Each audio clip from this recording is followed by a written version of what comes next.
함께 기도하겠습니다. 하나님, 이 새벽에도 주님 앞에 나왔습니다. 우리의 간절한 기도의 제목을 담아 또 귀한 예물도 주님께 드렸습니다.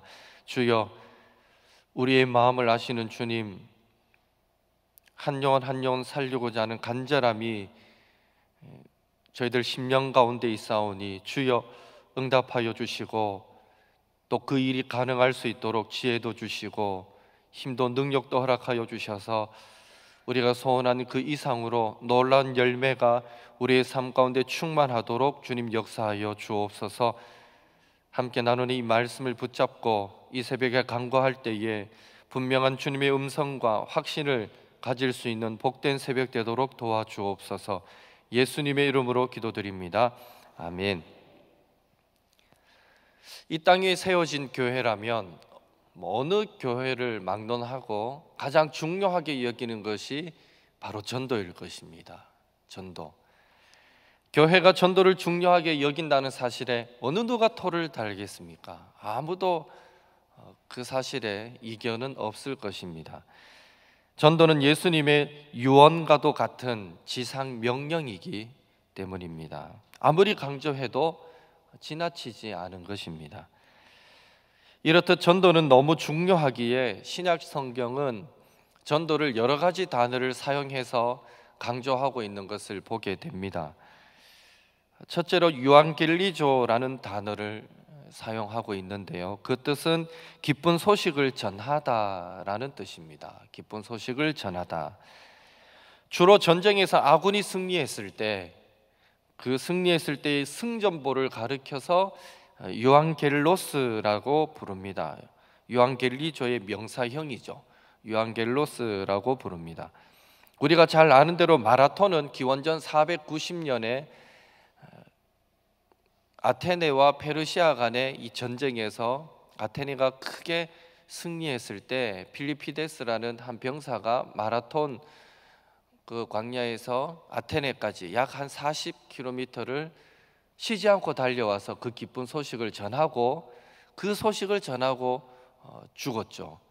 그것을 기념해서 마라톤이라는 이제 그 올림픽 운동 경기가 생겨나게 되었는데요, 한 청년의 자신의 목숨과 바꿀 만큼의 기쁜 승전보를 가리켜서 유앙겔로스라고 하는 것입니다. 이것이 영어로 발전하면서 에반젤리즘, 전도라는 말이 생기게 된 것입니다. 여러분, 페르시아 군대를 대패시켰다는 그 기쁜 소식을 가지고 수도 아테네를 향하여 달려올 때에 그 필리피데스라는 청년의 가슴은 어떠했겠습니까? 말할 수 없이 기쁘고 이 소식을 전해 듣고 기뻐할 아테네 그 시민들을 생각할 때에 말할 수 없이 흥분되지 않았을까요? 전도는 바로 그런 마음으로 이루어져야 하는 것입니다. 죄 때문에 저주받아 사망 선고를 받고 지옥 형벌을 면할 수 없는 우리들에게 이 죽음의 공포에서 해방받을 수 있는 길이 열렸다면 이보다 더 큰 복음이 어디 있겠는가 하는 것입니다. 이 기쁜 소식을 전하는 것이 바로 전도인 것입니다. 그러므로 기독교의 복음은 승전보이며 전도는 예수님께서 승리하셨다라는 승전보를 전하는 것임을 우리는 꼭 기억해야 할 것입니다. 따라서 복음을 전하는 자의 자세는 신나게 달려가서 속히 전하여야 한다라는 것이죠. 마치 학교에서 상장을 받은 아이가 빨리 집에 가서 그 상장을 엄마 아빠에게 보여주고 싶어서 학교를 마치고 쉬지도 않고 집에까지 뛰어오는 그 어린아이 같은 마음, 그 심정으로 우리는 자랑스럽게 복음을 전해야 하는 것입니다. 둘째로 캐리소라는 단어를 쓰고 있습니다. 그 뜻은 선포하다인데요, 특별히 왕의 명령을 선포하다 이런 뜻입니다. 어명, 왕명은 최고의 권위를 가진 명령입니다. 어명은 왕비라 할지라도 거부하면 죽는 것이죠. 또한 어명은 거부할 수 없을 뿐 아니라 신속히 받들어야 하며 서둘러서 공고해야 하는 것입니다. 전도도 마찬가지입니다. 하나님은 우리의 왕이십니다.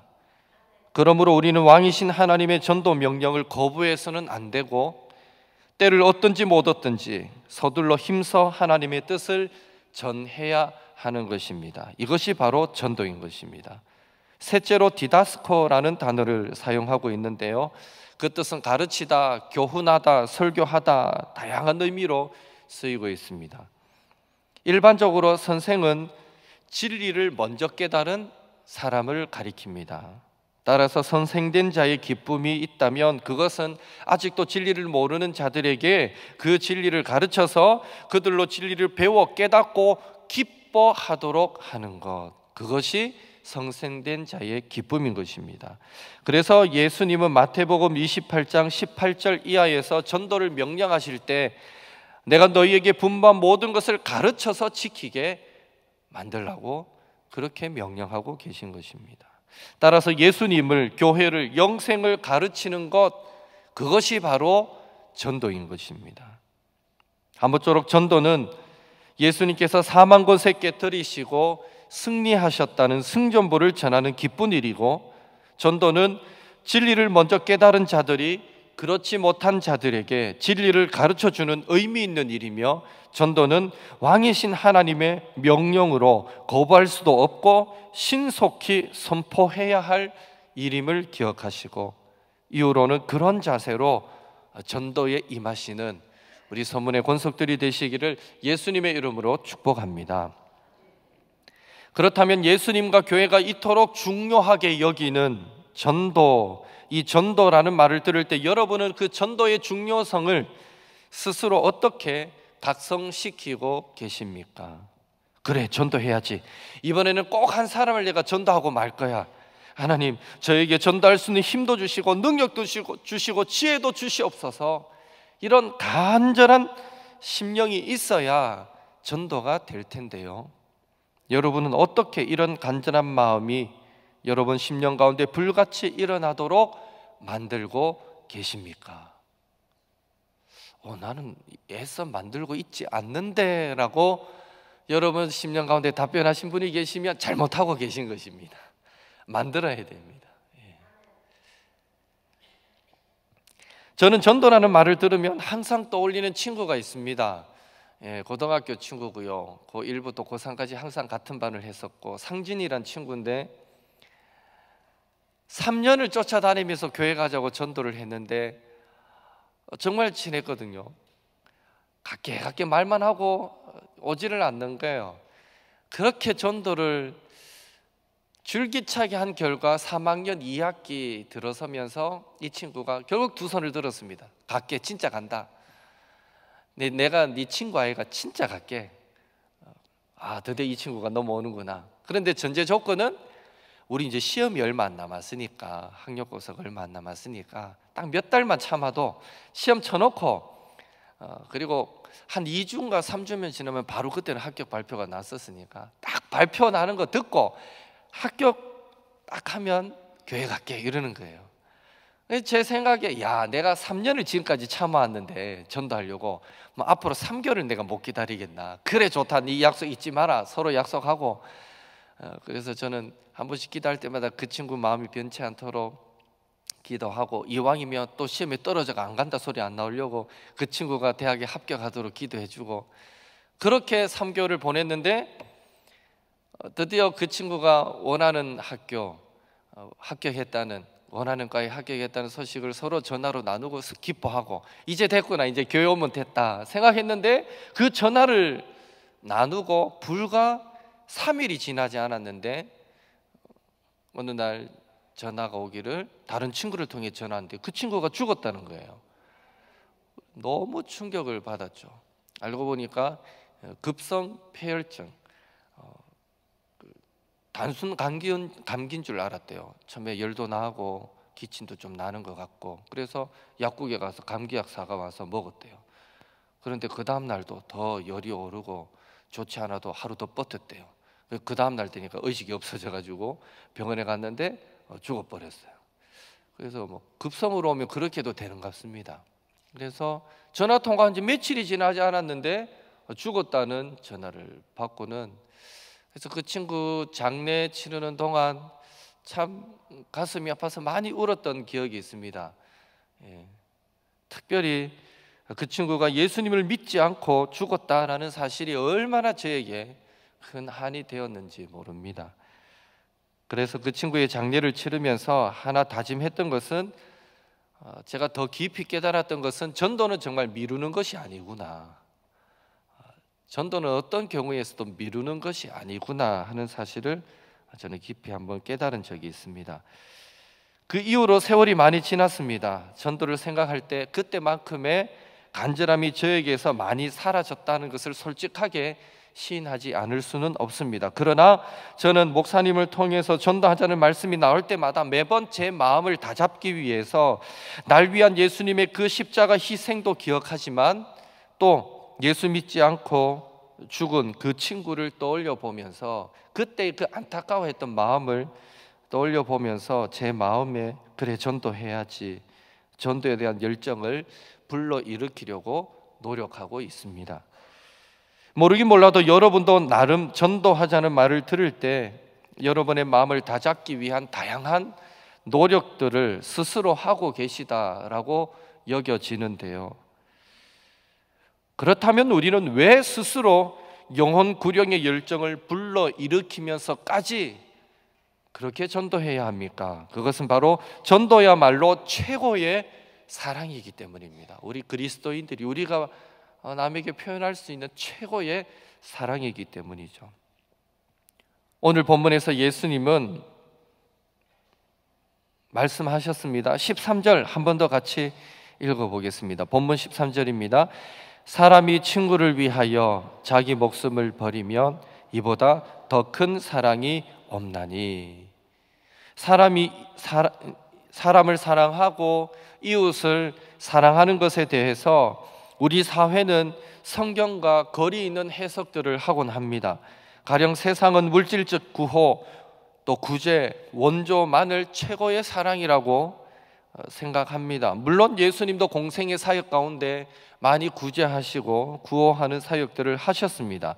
마가복음 14장 7절에서는 가난한 자들이 항상 너희와 함께 있기에 꾸준히 도와야 한다라는 말씀까지도 하셨습니다.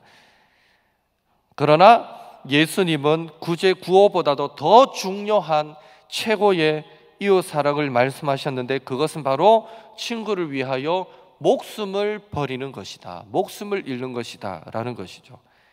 친구를 위하여 목숨을 버린다는 것은 어떤 의미입니까? 간혹 타인을 구하기 위해서 자신의 생명을 희생하는 사람들의 이야기를 우리는 뉴스를 통해서 종종 접하곤 하는데요. 바로 친구를 위해서 자신의 목숨을 잃는다는 것은 다르게 말하면 친구의 목숨을 살려낸다라는 의미가 되는 것입니다. 즉 친구의 죽은 영혼을 살려내는 것, 그것이 바로 예수님이 강조하신 최고의 사랑이요, 그것이 바로 전도인 것입니다. 친구를 위하여 우리가 목숨을 잃을 일이 뭐가 있겠습니까? 그 영혼을 살리기 위한 일 외에는. 결국 전도를 위해서 우리 목숨을 버리는 것, 그것이 우리가 보여줄 수 있는 최고의 사랑인 것입니다. 사랑하는 여러분, 친구나 가족을 위해 자신의 시간을 내어서 낚시터나 등산이나 여행을 함께 해주는 것도 귀한 일입니다. 그러나 그런 사랑은 예수님이 말씀하시는 자신의 목숨을 잃는 수준의 사랑에는 미치지 못한다라는 사실을 기억하시기 바랍니다. 예수님이 요구하시는 진정한 사랑, 최고의 사랑은 바로 가족의, 친구의, 이웃의 영혼을 살려내어서 그들을 천국으로 함께 데리고 가는 것인 줄로 믿습니다.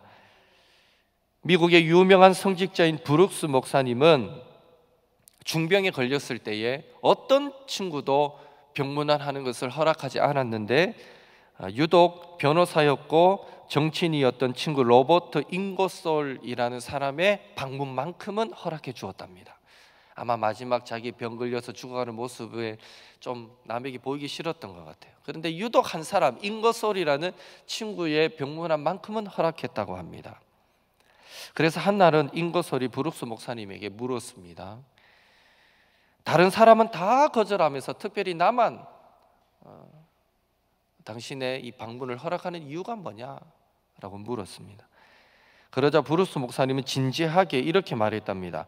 내가 죽더라도 다른 친구들은 천국에서 다시 만날 수 있는 기회가 있다네. 그러나 영원한 세계를 믿지 않는 자네는 지금이 아니면 영원히 만날 수 없기 때문이네.